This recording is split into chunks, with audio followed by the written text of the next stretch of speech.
went over there, grabbed the VS Statesman, and it won't fucking go because the fuel pump it's not working.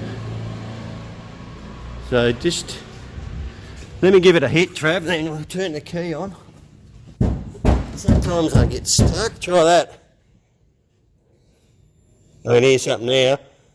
See if it'll start.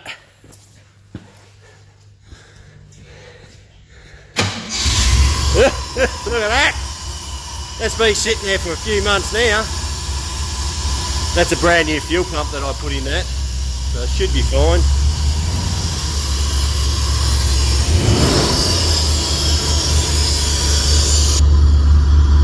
Righto. Should we go for a drive or just pull it out? Look at Trav, he wants to go for a squirt.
Yeah, it probably will.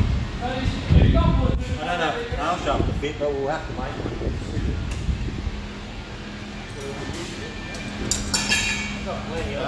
it. Everything's undone. Just about ready to lift the body up and leave the motor behind. Yes, Travis? Yep. So Trav and I have been busting our ass on here, and I've got my resident plumber over here putting a sink in. Nice sink, Nick. Where'd you find that? Beautiful. That'll do the job, won't it? So what's this shit called, Mick? You're putting in here? Bush pegs. Bush pegs. And that's better than dirty old fucking a bit of hose out of the block. Don't. For the bush. Well, that's what I use in the block, this bush fucking pipe, isn't it? Fucking oath. So Mick's hooking that sink up, then he's going to hook a tap up there for the hose and one down there for the pool.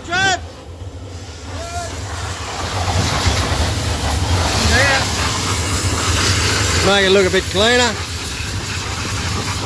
So what we're going to do now, wash her up, give it a paint job.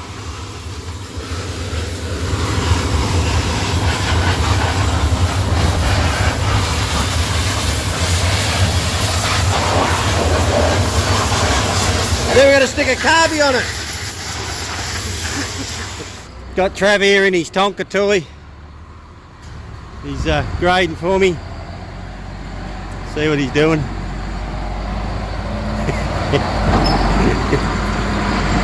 So he's going to grade it all flat for us. Level it all up, and Terry's going to bring some dirt in and we're going to pack it down nice. Righto, they're dropping some dirty metal in there.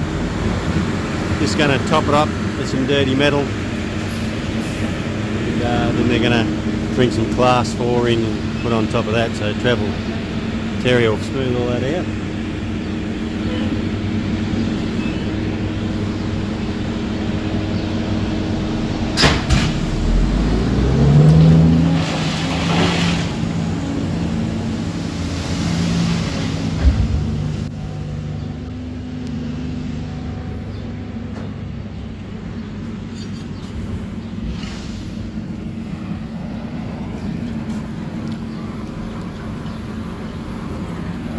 Here's Tessa Firma.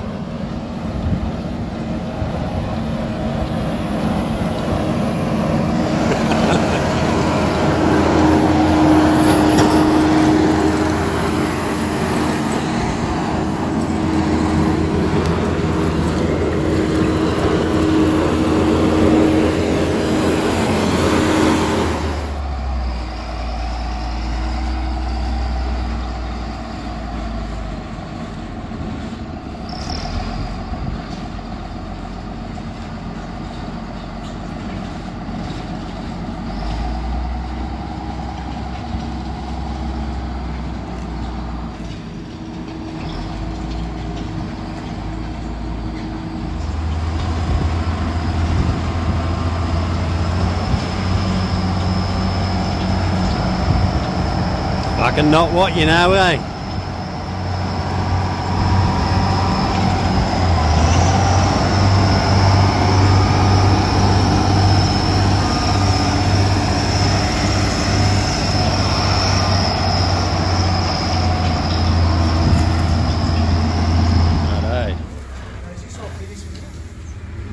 Bev and Terry have whacked in some class 4 on top of here and then rolled it all down. I think it's shitload, but it looks shitloads. Not quite good as if we concreted it and then we'd have just one big donut pad. So that'll all settle down and should stop a bit of the crap dust blowing around, blowing in the shed, that red dirt. It's gone hard as a cat's head, this stuff. So it'll pack down a bit. It could have probably rolled out there a bit more. But all good. Pretty happy. Thank you, Travis and Terry. Thank you very much. Right, I'll give it a clean. Now, before we got Trav to lay this class 4 down, every morning I'd come in and there'd be red loam dust blowing under the doors. You can actually see it, still a little bit of in the door channel there. So I've blown it all out, give it a clean. So tomorrow morning I'll come in here, because usually every morning I come in and look, I've still got the blowers, both of them hooked up on the power there, because in the mornings I come in, just turn them on, open the doors and I blow all the red loam out so it doesn't get carted everywhere. So let's see in the morning. Now we've got the class 4 down out there, how much shit blows in now. Hopefully none, but we'll see. Alright, see you in the morning. Good morning. Rocked up here this morning. One good sign, there's normally dirt all along here, so that's pretty positive. So let's go inside and see what we've got. Well, pretty impressed, Trav. I don't know how blowy it's been, a little windy out there now. Pretty impressed, no dirt in here now. Good job, boys. Alright, success. Rightio. Okay, now guys, I just wanted to show you something. In under here, we have temperature sensor. A bit hard to see. Temperature sender, sorry. Fucking, this is what I'm trying to tell people. Temperature sender. Temperature sensor. Okay. A lot of people on the internet get this wrong, and people saying, oh, my temperature gauge is not working. I'll replace your temperature sensor. The temperature sensor is only for the ECU. It tells the ECU what the engine temperature is. Okay, it's more accurate and it tells the engine exactly what the engine temperature is. Temperature sensor, the temperature sender, that one there is for your gauge. Okay, it's only an indicator to tell you whether your engine's running at operating temperature. Where the temperature sensor reads exactly what the engine is, and because your engine temperature will fluctuate, it'll go up and down, up and down, up and down. If your gauge went up and down all the time, everybody would get confused, going, oh, what's going on? So the sensor is one that reads exactly the temperature of the engine as it goes up and down between 88 degrees to 103 degrees. I think the fan comes on these. Sorry. That's the V6, but it will go up and down that much, where your temperature sender will just read a reading and give the gauge a constant reading to say your engine's running at temperature. There you go. So that's the sender, that's the sensor. That one runs your gauge. This one is the most important one for the engine management system. Okay, there you go. I hope that helps. Harness is all off, all marked. You go over to the bench now, and I just got to dismantle a few other things there so you can have a component. Now, I've got a question for everybody out there, and need some input, please. Should we make Travis put a 3,000 to 3,500 stall converter in it. I reckon we should. I want him to do it. He's not sure. So give me some feedback, please, guys. Should we run it stock with a stock converter, or should we run it with a 3 to 3.5 grand stall converter? Only for the tough factor. It's not really going to worry its performance. Hasn't got a huge cam. It's only stage 3, which is probably, I think they're about 270 to 280 lift and duration. It's not very big. But give us some info. What do you reckon we should do? How you going, guys? Got to apologise. I forgot what I was all about.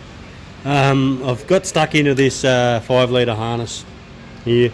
I'm sorry I haven't filmed it, but all I've done is, as you can see in the bin there, I've just pulled all the insulation off it to bear back the wires. I've got some instructions here and some pinouts. I just got them off the internet. It was just so I could find what colour the wires were in the connectors. It's not exactly, that says, I think that's for VN. Oh no, VS. Yep, okay, so it's the same thing, but I've got all the pinouts here for the ECU anyway, so I'll be checking that. It's not too difficult. I've sort of already nutted it out of my head what I've got to do. I've got my box here. My biggest dilemma is I don't have the car down here. I'm not sure where I want to put all this. I reckon I might put the relay box down near the ECU in the car. So that means I've got to pull all the power wires that I need to. These go and connect to the fuse box, so I've got to pull all them power wires. I want to feed them all back through the harness all the way back to here, or find which ones they are, because there's ones that go to the injector loom and everything. So I want to pull all them back, and I reckon we might have it back here so I can mount all that in the car so it's not out in the car. The only thing I want in the car really is the injector harness, the module harness wires, oil pressure gauge, and the throttle body and temperature. So just the basic ones for the engine. The rest I want to try and hide them all. We'll see how we go. So now I've just got to pull all the insulation off the injectors and the transmission. That's the transmission one there. So once I've done that, I'll work out what wires I'm going to snip and put into this fuse and relay box and see what happens.